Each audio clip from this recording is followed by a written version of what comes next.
Township Entrepreneurs Stories is a web series proudly brought to you by T. We profile small businesses nationwide that are providing services and products ekasi. Igama lami nguLungelo Dlamini, ngihlala ka-8 eMlazi. Igama lebhizinisi yami iKeku's Food, we deal with food.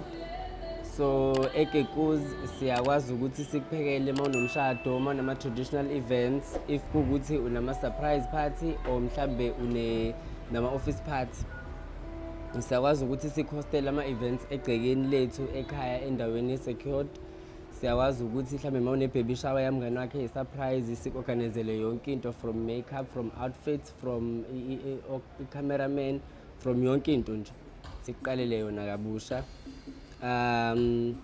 Ibhizinisi siyiqale 3 years ago, kade iqala i-lockdown, kade iqala lento ze-corona. I-reason ukuthi siqale ibhizinisi it was because normally bengijwayele ukuphekela abantu, and when I cook for people uthola ukuthi bayabuza ukuthi ngitholakala kanjani, why ngingapheki kube yinto engiyenza full time. Into esi-offerishayo, senza sinokudla esikuphekayo everyday ekhaya. Siyaphekela ama-events ahlukene, ama-ceremonies ahlukene, siyapheka siyakwenza ama-baby shower, senza ama-private functions, senza ama-office parties, sipheka from home and then we deliver to you, or yes uzopick up wena.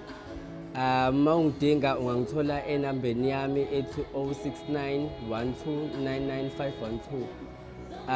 Ku-Facebook igama le-page lami it's @Keku's Food. If ufune lami uLungelo Keku Dlamini.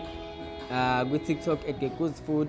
On Instagram it's KK Wodumo. Hi, my name is Lungelo and I'm a Township Entrepreneur.